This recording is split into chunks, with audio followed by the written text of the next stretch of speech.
First of all, many thanks for being a part of the EFFORT Collaborative. As you know, we've looked at some of the EFFORT data, and there are some quality issues with respect to creating a separation in the groups that we wanted to see, the difference between the different protein doses. And so, and many sites, and we know this from historically, observing the practice in many sites, that many sites struggle to sort of optimize nutrition delivery. And what do we mean by optimal nutrition delivery? And I would posit that patients should receive at least 80% of that which you as healthcare professionals have prescribed them. And I point to these data points here on the slide that show that as you increase nutrition delivery to at least 80%, that there's an associated reduction in mortality. And once you get to 80% or beyond 80%, the line flattens, and maybe getting near goal or closer to goal, closer to 100% isn't as important. Of course, that's a general statement. There may be individual patients where getting closer to 100 is important. And certainly there's randomized controlled trials of low or moderate risk patients where less than 80% of calories doesn't seem to be that important. But from a protein point of view, if we use the point of view that at least 80% of what is being prescribed is associated with optimal, that is our definition of optimal nutrition delivery, that's what we're starting for. And again, historically, we can refer to publications where almost 80% of nutritionally high-risk patients in ICUs around the world do not get at least 80% of that which is prescribed. So I'm showing you here the failure rates worldwide, and it's quite high. And so it's not surprising we have that problem in the EFFORT trial as well. And that's why we've come together as a collaborative to discuss it and to think through strategies on how you locally can improve nutrition delivery. So these are data from the first 100 or so patients enrolled in the trial. And I'm showing you the nutritional performance post-randomization. You'll see that the time from randomization to starting enteral nutrition is actually a negative number, which makes sense because the nutrition will have already started by the time you screen, in some cases consent, and randomize the patients. But we'll come back to talking about how timeliness is important, and the early phase of critical illness and trying to optimize nutrition delivery is important, and what we can do there to increase the time sensitivity of our efforts to improve nutrition delivery. So far, we see mostly enteral nutrition being used, about 10% of patients getting a combination of enteral and parenteral. So far, we see about 50% of patients getting protein supplements. Rarely are people using intravenous amino acids, and we'll talk about both of those things as we move through this presentation today. I want you to remember these numbers here. Like on average, patients in the trial are getting about 28 grams of protein via enteral protein supplements. And I'll stress this point later in the presentation, where we want ideally people in the high dose group to get 1 gram per kilogram per day. So if we're talking about a patient who's 80 kilograms, that's 80 grams of protein via enteral protein supplements being optimal. And we're only in the high group around 40 grams per kilogram per day. Or sorry, 40 grams total, I meant to say. So I think there's opportunities for improving that by improving the use of enteral protein supplements. So on average, we're in the 50 to 70% adequacy range, actually in both groups, but obviously because the target is a lot higher in the high dose group, we're not getting enough protein in that high dose group. Fortunately, there's not a lot of overfeeding, and I just want to stress this, and I won't say much more about it, that in meeting their protein goals, please do not overdose them on calories. So within the first 80 or so patients from the effort trial, this is what the separation of the protein dose looks like. The low dose group getting about 0.9 grams per kilogram per day, the high dose getting 1.5 grams per kilogram per day. So the actual difference is around 0.5, 0.6 grams per kilogram per day. I want to stress that that is good. There is separation in the groups, but it's not optimal. It's surprising to me that the low dose group, or the usual care group, better said, is getting 0.9, because I know from our international nutrition survey work that usually patients get around 0.7 or 0.8. So because they're in a trial, because they're being monitored, they're getting a little bit higher than we would have expected. But I think the real opportunity to create more separation is by increasing the amount of protein we're able to deliver to the high dose group. Some sites are able to do it. Look at these data coming from our partners in Guadalajara, where very early on in the high dose group, they're able to achieve up to 2 grams per kilogram per day, versus in the low dose group, they're floating right around target, around 1.2. So clearly a nice separation in the groups of at least 1 gram, which is ideally what we're all striving for. However, there are other sites that struggle and for many days do not see any separation of groups. And then maybe around day 5, day 6, there's a bit of a top up in the high dose group. So, this is a problem for us, and this is exactly, why we're having this conversation today, to try and increase the separation in the protein intake between the two groups.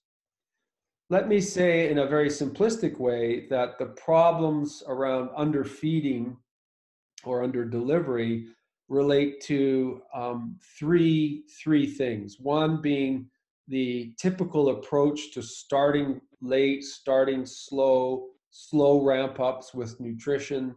The fact that there are lots of interruptions to the enteral nutrition delivery. Both of these problems can be overcome with better feeding protocols, such as the PEP UP protocol, and I'll briefly review that feeding strategy. And of course, the third reason for underdelivery is impaired GI motility, and we'll talk about strategies to overcome that include the use of motility agents. So let's start with the timing of nutrition and the delays to enteral nutrition, and why it seems that in that early days, we can't get going with the enteral nutrition. I think, these reasons will vary across sites. Some sites will have trouble with placement or X-ray confirmation of placement.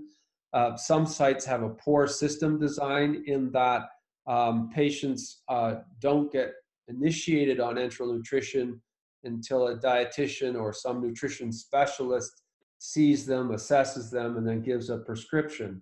And I'll show how that should be totally reversed, so that the nutrition starts before the dietitian or nutrition specialist actually sees the patient. And then probably very commonly across all our units is a devaluation of nutrition. Nurses and others are busy doing the ABCs of resuscitation, and nutrition gets shelved for later, much later on. And again, not that we're saying that it should be part of the ABCs, but it is a D, digestion. E is enteral nutrition, and so it could come quite shortly thereafter. Those ABCs are done, early enteral support could be initiated. Another main reason, I think, is communication or sense of teamwork. If there's silos between the dietitian or the nutrition team and the clinical team, or between the surgeon and the clinical team and the nutrition team, that poor communication, poor collaboration leads to many delays, or patients left NPO or being inadequately delivered for some period of time. Maybe there's other reasons as well locally, and I'd be happy to chat in the discussion part of this presentation, or even offline, on some of the barriers that you may be facing locally. But let me explain what I'm showing you here. as a sort of protocolized approach to nutrition, so that at the admission stage of an ICU patient, whether on paper, which is what I'm showing you here, or electronically, there should be some standardized order set that allows the admitting physician to tick a few boxes and enable the feeding strategy to start. So there's a modest set of feeding formula that they're picking from and a very modest set of feeding strategies. So they don't have to think about it richly or deeply, but they can just tick a few boxes, get the feed started, and then a dietitian or a nutrition specialist may come along after that and fine tune the order based on the patient's weight, based on the nutrition assessment, etc. So the key thing here is the nutrition starts automatically as a part of the admission order set that the doctor is driving, and the nutritionist follows to tinker with what has been started. So we strongly recommend that feeding is protocolized in ICU, and that kind of protocolization enables the nutrition to start independent of the nutrition specialists. I think most ICUs, about 80% of ICUs use a protocol around the world, but about 80% of those will use a protocol like this, where they start feeds at a low volume and do frequent reassessments of gastric residual volumes to assess tolerance. And based on that tolerance, then they will either escalate or de-escalate the nutrition accordingly. And what colleagues of ours have shown is that the slow ramp up, where you're assessing tolerance and then, oh, if the GRV is less than this, then we can increase the rate to the goal rate, that slow approach accounts for almost half of the caloric and protein deficit in ICU patients. And this is in the setting of RCT level of evidence that show in mechanically ventilated ICU patients, who are randomized to go right to goal. So let's say they needed 80 cc's an hour of a particular solution to meet their requirements, versus the slow ramp up approach, that in fact there's no difference in complications or adverse events, but the patients that go right to goal, the goal rate in this case, they get a lot more nutrition. So we can overcome those caloric and protein debts that occur in the early phase of critical illness by going right to the goal rate. Now, in our thinking, when we constructed the PEP UP protocol, we actually shifted the language from talking about the goal rate to a volume, a 24-hour volume. But we still advocate that we go right to that maximal rate that will achieve that 24-hour volume. And we also recommend that we use a semi-elemental solution to sort of maximize the likelihood of tolerance. But that's not a deal breaker. If you don't have a semi-elemental solution, a standard polymeric solution works well with the PEP UP protocol as well. We also recommend with the PEP UP protocol that empirically you use motility agents, because we know that about a third of patients will have enteral feeding intolerance, and it happens within the first 3 days of being started on nutrition. So why not cover them or bridge them with empiric motility agents for a few days to get them over that hump? We also know that it's in that early phase that they're most likely to have a protein debt.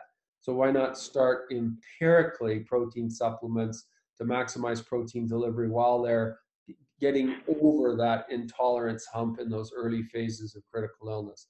So we bundle all of these things together in the form of a PEP UP, in the PEP UP protocol, the main component being this 24-hour volume goal rather than a rate-based goal.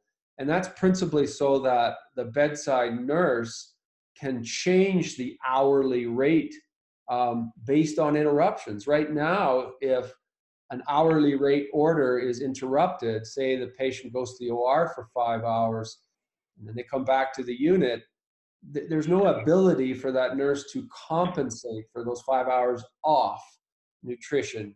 he or she just goes back to that hourly rate of 80 cc's an hour. Whereas with a 24-hour volume approach, when that patient comes back to the ICU after being off 5 hours, the nurse then does a calculation. Well, okay, how much volume have I given in so far?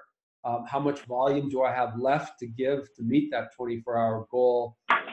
How many hours do I have left in the day? And so that readjustment of the hourly rate based on that 24-hour volume goal can occur on the fly. And we provide a schedule, kind of like this that I'm showing you on the slide to enable the nurse to make a quick calculation. You'll notice that we top it off at 150.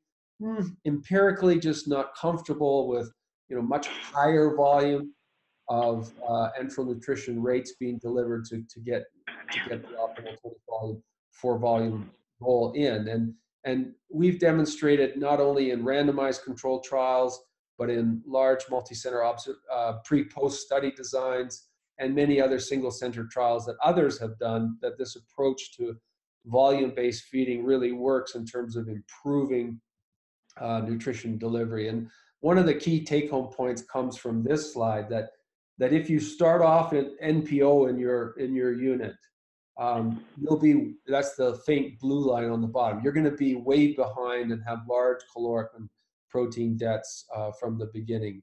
Whereas if you start with a volume-based approach, that's the top green line, light green line, then by day 3, you're going to hit that metric of 80%. And if you try some other, slow ramp up or trophic feed approach, again, you're going to have, well, it's better than being NPO, but you're not going to optimally get to 80% by day 3. And so strongly encourage you to avoid NPO. If there's a concern about tolerance, use trophic feeds for 24 hours. And then the next day, try and ramp them up to a volume-based approach to maximize delivery.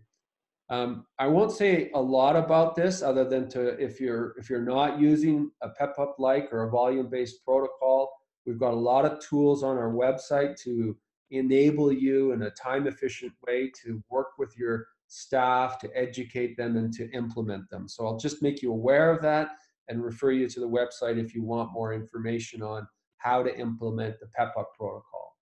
One of our key learning points, which I see as a major problem in many ICUs around the world, is despite having a volume-based approach or some other approach for compensating time off feeds, sometimes you just can't compensate for the scenario. Say, for example, when an orthopedic resident comes by at noon saying, this patient's going to go for a possible B case tomorrow, so I want them NPO at midnight. And so the patient is NPO at midnight, and the next day comes, and the next morning goes, and the next afternoon passes, and the patient, still hasn't gone to the OR, so it's bumped a day. And so maybe you start feeding them at 6 o'clock at night, but they have to be NPO again at midnight.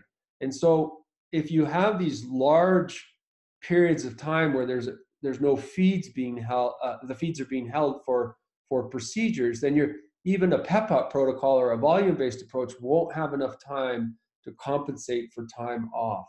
So if you work in a place where these kinds of prolonged periods of NPO for procedures or for ORs are being held, I strongly encourage you to go look at this document, which is not evidence-based because there's no evidence that an ICU patient who has a cuffed endotracheal tube and usually an NG tube in which you can drain their stomach, there's no evidence that a patient needs to be held NPO at midnight for any procedure. But there are some guidance comments here for patients who are going to have GI or airway surgery as to what a reasonable period of time of having them NPO could be. But for non-airway, non-GI surgery, why can't you just sort of stop the feeds and drain? Sorry, I just ask you to mute your lines while I'm talking. We'll open them up later for questions at the end, but I do hear some back chatter there. Please mute your lines. Anyway, so that's another key point, is to look at ways of minimizing interruptions. And clearly it'll work. You'll have to work with your ICU, your anesthesiology and surgery colleagues to achieve that consensus on how best to do that. You know, despite your best efforts to feed people, we will see patients who are intolerant to enteral nutrition. And as I said earlier, this happens to about a third of patients on average about day 3. And clearly those patients who are intolerant are heading towards a worse prognosis. It's harder to feed them, they have worse clinical outcomes. And I guess it's a question whether by working with strategies to increase nutrition delivery to overcome the intolerance, whether we can improve their outcome. But I think it begs the question, and it begs our efforts to try and overcome that intolerance and improve to hopefully improve their clinical outcomes. But I don't have a study that I can point to that demonstrates that. The causes for dysmotility are multifactorial. I don't know if it's worth even saying to you as nutrition specialists to work with your clinical teams to try and, you know, make sure you're minimizing narcotic use, for example, which is a big cause of delayed gastric emptying. Obviously, it is within your permit or your role responsibility to help make sure electrolytes, phosphate, other things are being adequately addressed. So there may be some potentially reversible causes that enable the stomach to recover, but otherwise you're left with treating with motility agents. I do want to stress that this isn't all about forward pushing of nutrition, but rather if you have a patient with enteral feeding intolerance as manifest by high gastric residual volumes and retained volumes in the stomach, that retained volume can also be regurgitated and subsequently aspirated. And I'm a big believer in this sort of gastropulmonary route of infection. So it's not just about maximizing forward flow, it's about preventing that backward regurgitation of aspiration. And so what can we do about that? Well, first of all, I think it behooves us to monitor daily the nutrition, both the success, but also, you know, how well it's being tolerated. And I'll say more about that. I'll also say more about small bowel feedings, assessing gastric residual volumes, and motility agents. I think if you're going to measure something and report on it, that it's much more likely, you're much more likely to achieve success. And what I observe a lot is dietitians are tracking nutritional adequacy, but they're not really reporting on it, or the nurses don't really report on it. So they don't really own it. And so we try and get nurses to report not only on regurgitant events or bowel sounds, or kind of the other measures of tolerance that they typically comment on the bedside rounds, but they should actually say, hey, patient received 80% of that which they're prescribed, or some other quantity, that metric that enables the team to realize, oh, patient's not getting enough in. And so if that begins to happen on rounds, then nutrition becomes a focal point, becomes important. You can discuss on how we can improve safely the delivery of nutrition for those patients who aren't getting enough in. Small bowel feeding is a strategy if there are signs of intolerance. We put radioisotopes in the feeds and came along and aspirated out the back of the throat. If we saw it there, we called that gastroesophageal regurgitation. We aspirated the endotracheal tube, and if we saw the radioisotope there, we called that aspiration. And then we looked at the position of the feeding tube in the stomach, or the first to the distal portions of the duodenum. And we saw that the further down the distal part of the feeding tube went, the less the regurgitation and the less the aspiration. And so we do endorse this concept of moving the distal part of the feeding tube down into the small bowel. There is RCT level of evidence that this increases nutritional delivery, as I'm showing you in this slide, by about 10%, and reduces the incidence of pneumonia, as I'm showing you in this meta-analysis of the RCTs of small bowel versus gastric. There is some controversy because some trials are negative, some trials are positive. And the data I showed you from the radioisotope data supports the assertion that, the further down in the small bowel you go, the more protection that you will observe. So if you just achieve postpyloric placement, for example, in the proximal duodenum, there may be a lot of duodenogastric reflux. So you haven't really adequately protected the patient. And so if and when you want to use small bowel feeding, I really recommend strategies that achieve distal duodenal or even jejunal placement of the distal tip of the feeding tube to optimally achieve safe delivery of enteral nutrition. Now, having said that, I know practically speaking, that's a challenge for many of you. There are commercially available feeding tubes, and I have no conflicts of interest. I'm not trying to sell a particular tube, but I'm acknowledging that with this tube at bedside, you can get easy placement of the small bowel, of the feeding tube in the jejunum. So if it's accessible to you, I'd strongly endorse it as a strategy. There are other bedside feeding tube placement strategies that are available that also help with the distal placement. Alternatively, endoscopically or fluoroscopically are ways, but again, I can't recommend one strategy because it depends on the accessibility of these devices and these strategies here. I just want to strongly encourage the concept of small bowel feeding in patients with enteral feeding intolerance, where you're struggling to get enough nutrition, enough protein in. Whatever strategy, resource, or tool you have available to you, use it early, use it in a way that you get distal to duodenal or jejunal access, and I think your problems will be solved. Let me say a few words about gastric residual volumes. As I mentioned earlier, frequently, particularly the sicker patients, will have delayed gastric emptying, and we've considered that residual volume in the stomach when we aspirate it is a marker of that delayed gastric emptying, which again puts the patient at risk for aspiration and possibly pneumonia. The problem is if you set a very low threshold for when you will hold or under-deliver nutrition, then of course you will deliver less nutrition. And so there has been a trend over the years to increase the gastric residual volume up to even 500. And there's RCT level of evidence, of course, that is efficacious compared to a lower gastric residual volume of 250. And of course, you can feed patients better if you have a higher gastric residual volume. There is concern that with the PEP UP protocol or volume-based feeding, that you may influence and see more residual volume if you sort of feed faster or feed more aggressively. But we have a publication coming out soon that will show the safety and efficacy of using a gastric residual volume of 500 with the PEP UP protocol with no problem. I won't go through the literature, which is somewhat controversial in terms of whether you should or should not measure a GRV at all.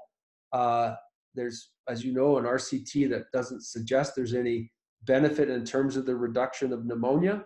But I feel that the limitations of that RCT were that they were principally in not so sick medical patients, and that a lot of them were getting preemptive motility agents.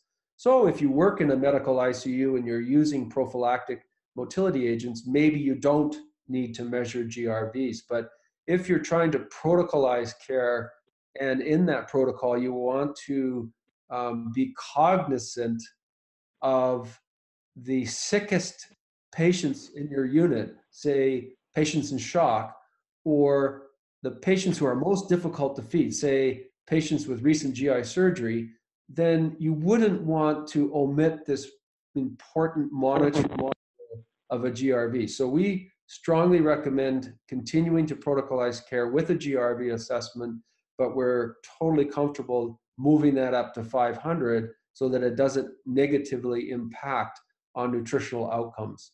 But knowing that if somebody has a GRV of more than 500 is very useful to me, because that really means to me they have delayed gastric emptying. That means that I'm putting my patient at risk of regurgitation and aspiration. And I can do simple things like elevating the head of the bed, or moving the tube into the small bowel, or using motility agents to minimize that risk. So I still think it's useful to have that information. I still recommend you use a GRV, but I would push it up to 4 or 500 as a threshold. We've talked a little bit about motility agents. Unfortunately, we have limitations, and maybe in the part of the world that you work, you have more drugs available to you, but in North America, principally, we have erythromycin and metoclopramide. There's RCT level of evidence that these drugs work in terms of increasing gastric emptying and improving the nutritional tolerance, and even aiding in the postpyloric placement of the feeding protocols, of the feeding tube. Unfortunately, these drugs have their limitations. They have drug-drug interactions. They have side effects. And so I'd be very careful not to use them for prolonged periods of time. When I talk about preemptive use of motility agents, really I'm just talking about 2 or 3 days of drug dosing until they've established tolerance. And once they're tolerating their nutrition in that early phase, you can discontinue those drugs. Or if you come across an episode of enteral feeding intolerance and you want to treat them with motility agents, sure, go ahead and treat with erythromycin or metoclopramide or a combination of both, but I would only do so for a short period of time. And if that's not working, rather than run the risk of a side effect or an adverse effect, just move into small bowel feeding or even supplemental parenteral nutrition. So I'm going to then phrase the question, well, assuming you're doing all of that to optimize nutrition in general, the issue of protein and how do I increase protein intake in my patients, let's just conclude by talking about a few of these strategies that include using high protein containing enteral solutions, enteral protein supplements, small bowel feeding, parenteral nutrition, parenteral amino acids if available to you, or combinations of the above. And so I'll refer to Arthur Van Zonten's work, but there's other products and there's other publications that show that these very high enteral protein containing formulas compared to standard amounts or standard formulas that have standard amounts of protein, we can get more protein in via the enteral route with these high protein containing solutions. So gratefully, companies around the world have now been producing these formulas that have a higher amount of protein, and I strongly recommend them to you if they're available. But probably the simplest strategy, or perhaps the most cost-effective strategy, is to really maximize the use of enteral protein supplements. And I made reference to this at the beginning of the talk, where currently in the high dose group, patients are being prescribed only about 0.5 grams per kilogram per day. And I made reference to the empiric use or the early use of protein supplements when we talked about the PEP UP protocol. And so I really want to underscore the importance of this. And I refer to Grant O'Keefe's work published in NCP earlier this year, where they would dose the protein using 1 gram per kilogram using a standard enteral solution. So if you only have standard enteral solutions, you don't have the high protein containing solutions, you can still get sort of 1 gram per kilogram per day with just using that standard solution. But then on top of that, you add 1.0 grams per kilogram per day in divided doses of an enteral protein supplement, so that in the combination of those two, by day 2-3, you're getting into that 2.0 grams per kilogram per day using the combination of the two.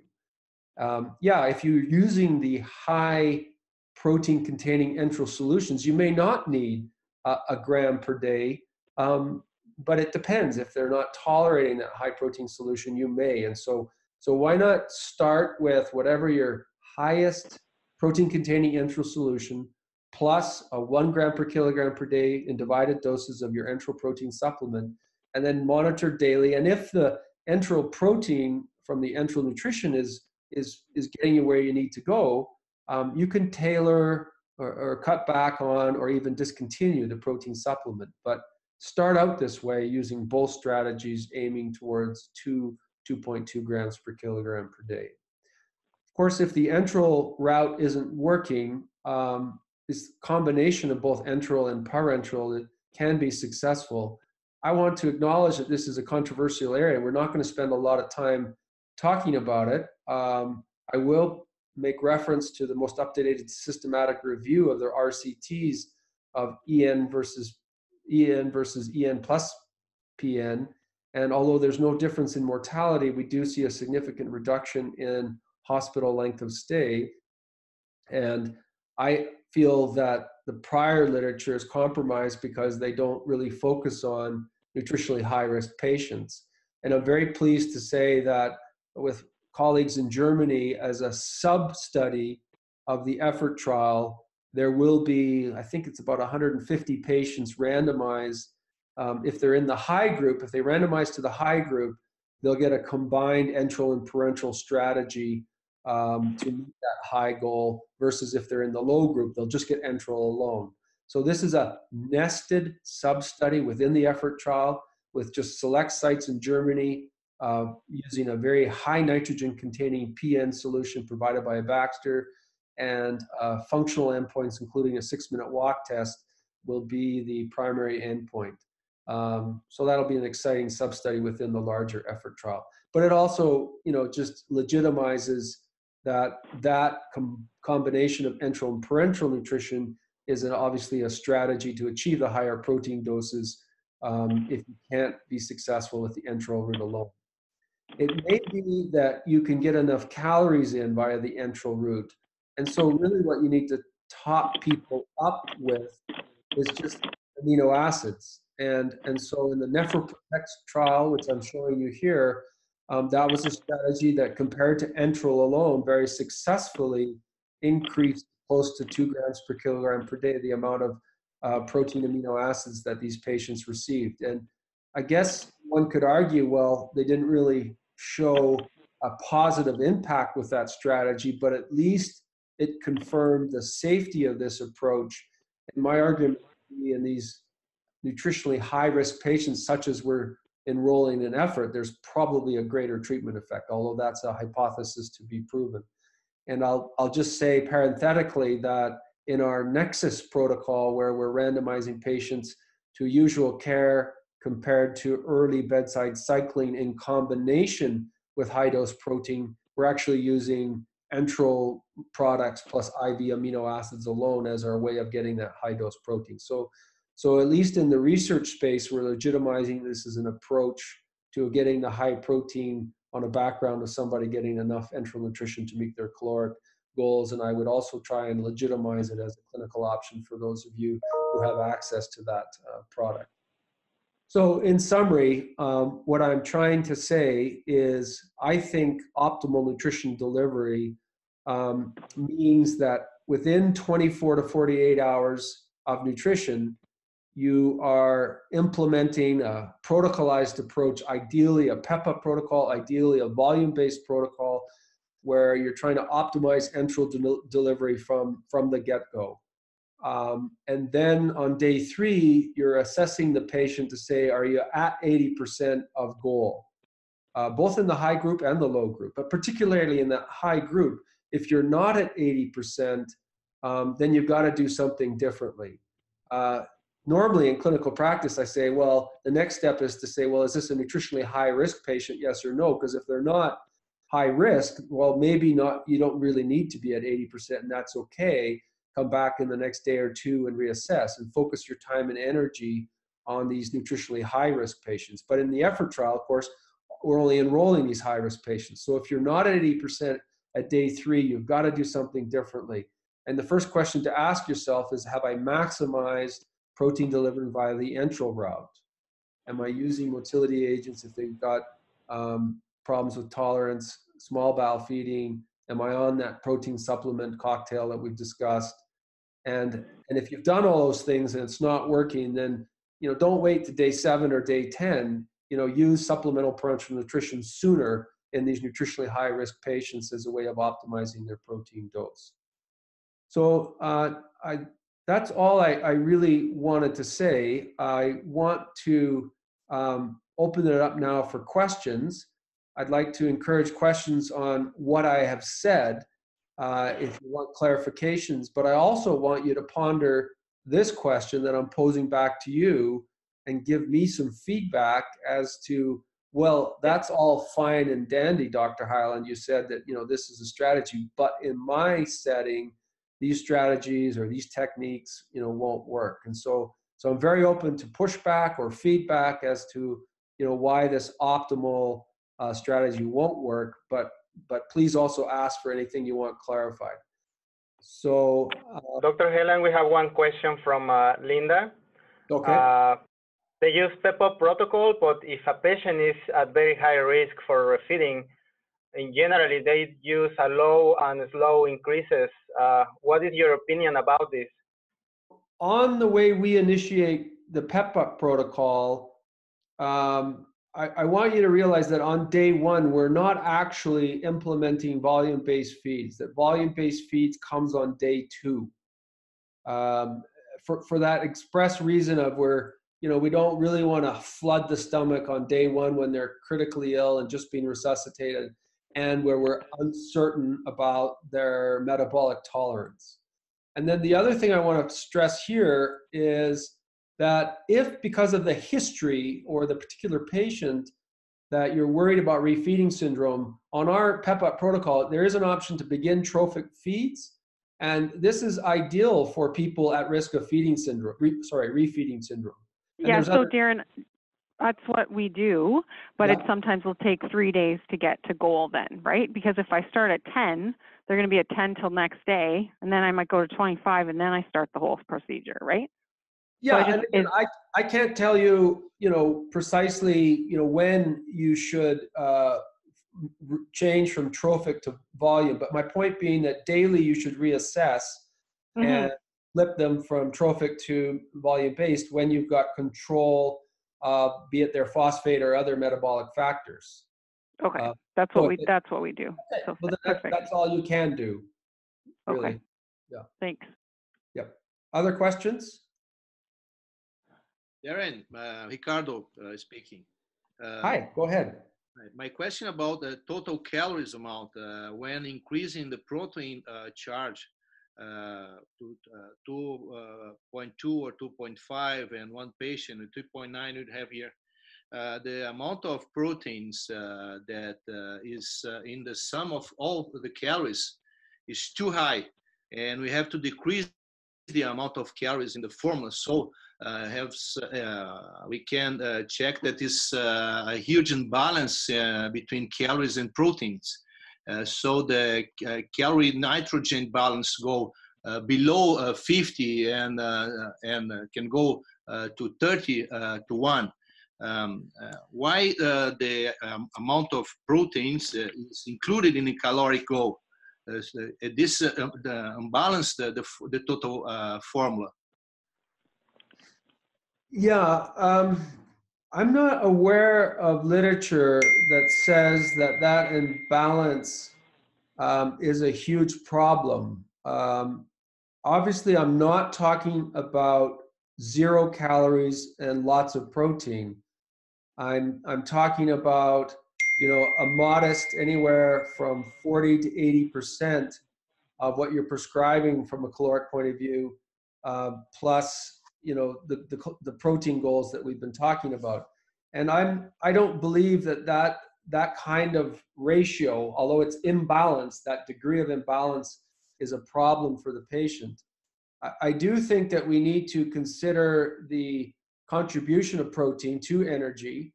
And so we are recommending that you incorporate the energy contribution from your protein. But Ricardo, I'm not that concerned about having somebody get, you know, 1,200 calories in a day and 200 grams per kilogram, or sorry, 200 grams of protein, whatever that nitrogen calorie ratio is. I can't do that off the top of my head, but if you've got some literature that you want to share with me on what the, you know, the degree or the threshold of calorie nitrogen ratio is, I'd be happy to look at that, but I'm not that concerned about it. Maybe others have a concern. Please, if this is something that others are concerned, please let me know. you can. We have a question from Kim. Well, saying that we have pushback from pharmacy regarding starting pro-motility agents routinely initially. They say there are safety issues. Do you have any articles that we can review and show them? Also, Linda disagree with Kim that they have the same issue. Their protocol does not have automatic use of motility agents. I have to ask each intensivist since they all have their own opinion. Yes, I have a paper we published on the safety of short-term use of metoclopramide. I can circulate. Alfonso helped me to remember to circulate that around to the effort team. And I will also advocate that rather than not implement the PEP UP protocol because you cannot get agreement by physicians on the empiric use of motility agents, I tell people I would just implement the rest of the PEP UP protocol and omit the empiric use of motility agents.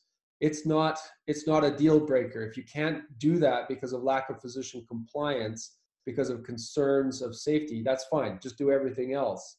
I can tell you right now that around the world, with respect to motility agents, that about a third of ICU patients do get empiric or prophylactic use of motility agents. So it's not just me saying that. There's other people that are using it in that way. And again, where the side effects or the harm comes from is from long-term dosage administration. And if we're just talking about 1 to 3 days, I think we see a lot less, or actually not very concerned about the side effects. But one of the things, a barrier that I think we've shared with you before and still seems to be an issue is documentation. So we're definitely getting the nutrition into the patient, but we've never found a great system in ensuring the documentation is done. And we have tried to implement lots of different ways. We have like a little sticky note that goes on the pump. We have daily rounds where we let the nurses know about documenting. We remind them, and it still doesn't make much of a difference. We still just struggle, especially like for patients that, during the night stuff, during the night shift. Mm-hmm. And I just wonder if there's any other strategies that people are using that they've found effective. We are a hospital that doesn't have our tube feeds or modulars on the Mars, so I know that's and that is something we're also trying to get, but we're definitely hitting the barriers on that. So any other strategies would be really helpful. Anybody on the call have a response? Are you talking about the whole feed or just the modulars? Specifically the modulars, sometimes the feeds too, but the modulars in particular, especially we to try and get the high protein. Mm-hmm. I have a bit of problems with that too, but and our pharmacy will not put them on the Mars. So what I have the nurses do at the start of their shift is they know how many packets they need for the day, that they grab them and put them in their medication drawer for that patient, and then they'll see them when they open the drawer and they'll remember to give it. So and then they'll document it too. So okay. So we get. I don't know if that would work for you. They give we generally they give the modulars. They just don't document it. Oh yeah, I have the same problem. I sometimes will get all of them. Sometimes I'll get half. We have a comment from Naoki saying that because of the non-intensive doctors in charge of the patient with acute kidney injury dislike high protein, I fail inclusion of the patient. How can we pursue them? Persuade them. Alfonso, I just want to go back one to Jerry's question, and there's also a comment from Marianne that if the issue is documentation of the enteral nutrition, remember you can interrogate your pumps, or at least most pumps. I'm not sure exactly the pump you have in your unit, but most pumps are the source of all knowledge, and they store what they delivered for 72 hours. So that's a source that you can compare and contrast with what nurses have documented, and use it daily as you go around to provide feedback to the nurses to increase their accuracy of documentation. And there are publications, documenting the gap or the error rate between what the pump says and the nurses say. And so it's an issue for many sites. But perhaps the bigger issue is the protein supplement. And we hear this all the time, that the supplement is given, but there's no documentation. So what do I do? And unfortunately, in the research world we work in, we have to have documentation to support that data in our research records is valid.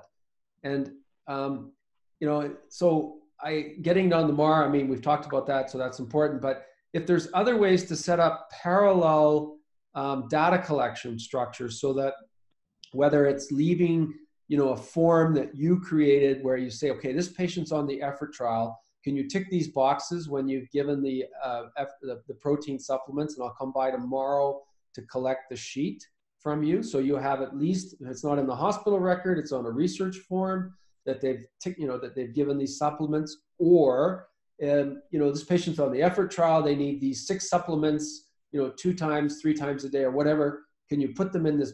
Can you put the packages or the containers, in this plastic bag, and I'll come by tomorrow and pick them up from you, so that you then can create a source of what was given. So what I'm trying to say is, be a bit creative in how or who, creates that documentation. If it's not on the MAR and it's not working well, because this is a problem that we need to solve to be able to support, the data that you're entering into the chart. Right, yeah. And also from our perspective, we also say if it's not documented, then the patient doesn't get it, or didn't get it.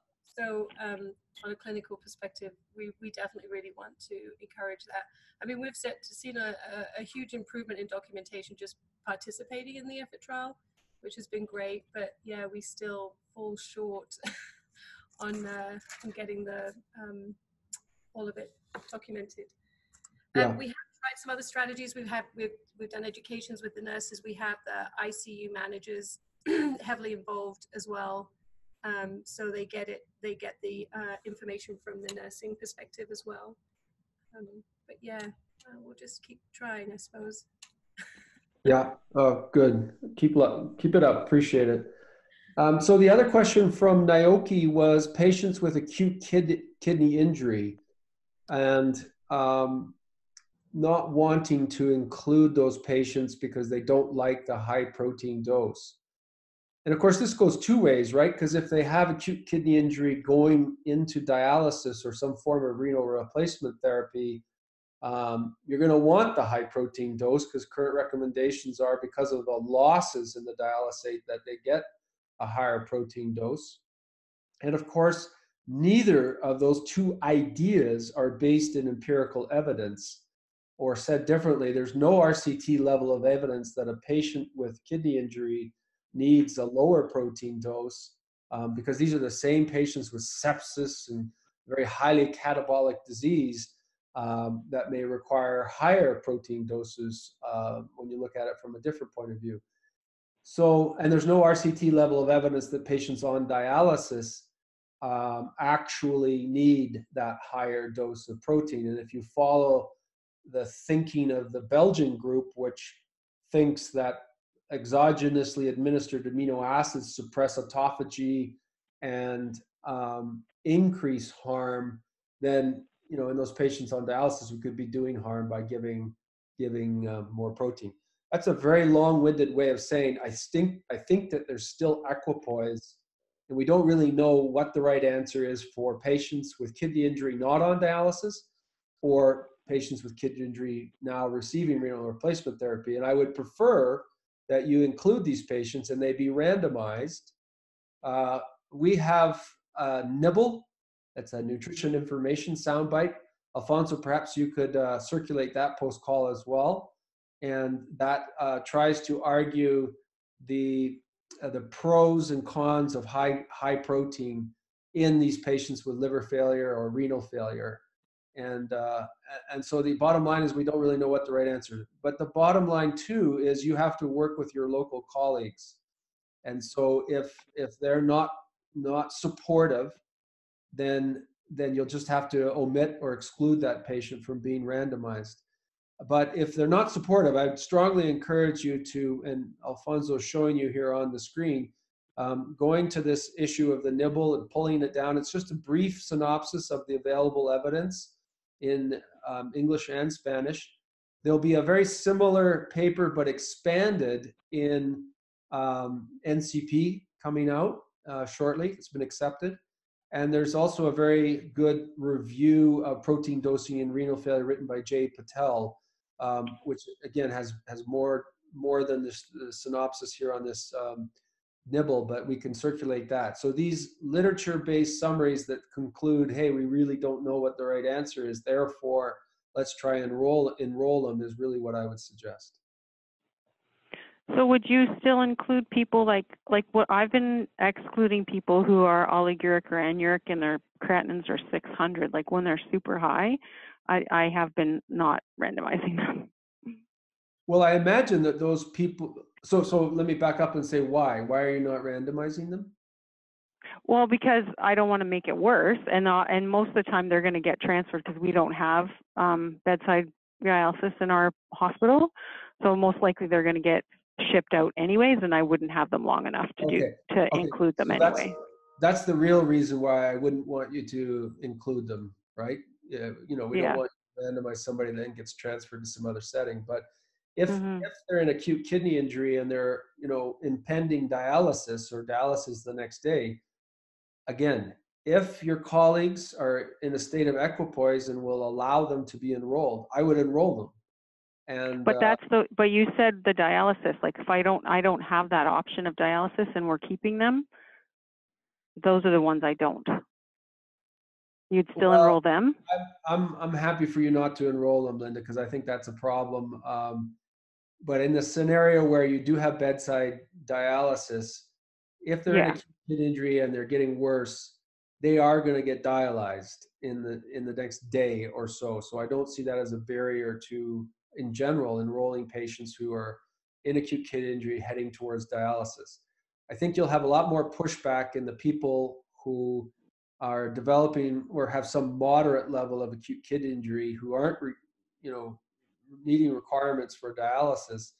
And the clinician will say, well, I don't want you, pummeling them with protein, because then you'll tip them over into dialysis. And well, you may make their urea worse, but as we go through these data in our nibble and in the NCP articles, there's actually, older data to suggest that exogenously administered protein amino acids were beneficial for kidney function. That's why they designed the Nephroprotect trial as it was, because their hypothesis was that it actually would improve kidney function, improve renal perfusion. So anyway, we could go around and around in circles, but I'm trying to say there's evidence for and evidence against exogenously administered protein amino acids in AKI and in people on RRT. It's just, we'll never know what the right answer is until we get some of these patients enrolled in the trial. And then hopefully we can do a subgroup analysis to tease that out in this subgroup. I see another question. How many divided doses do you recommend to separate the protein modular products into? We do 2 to 3 times a day, but we're not getting to the total of 80. Yeah, maybe I should have said that a bit more explicitly when I reviewed Grant O'Keefe's protocol on his slide, but his dosing structure was 1 gram per kilogram per day in 4 divided doses, so Q6H.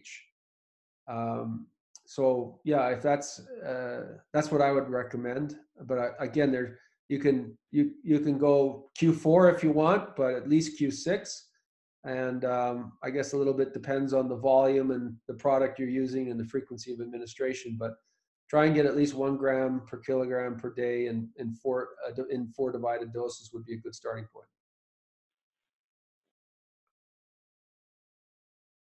Any other questions, please, or any other confessions of, what you said there won't work at my setting because of blah, blah, blah?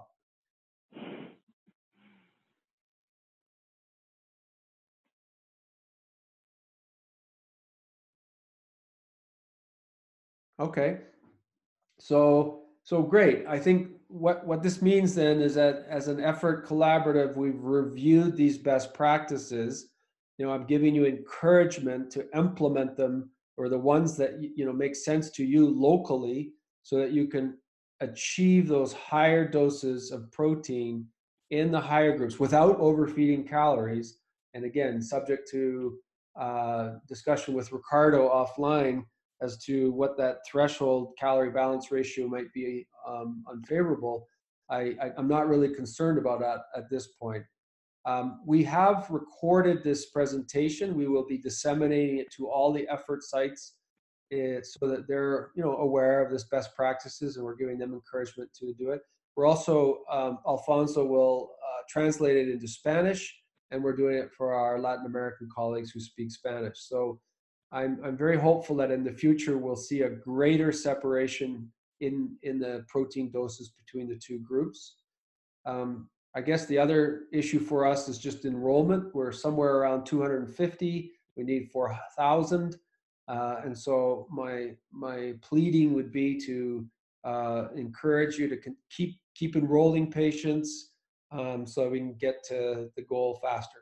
So with that, I'll again thank you for your participation, and thank Jennifer and Alfonso for organizing this. And I'll wish you a great day of your remaining day, or a good night's sleep if you're in Japan. Thanks, Naoki, for joining.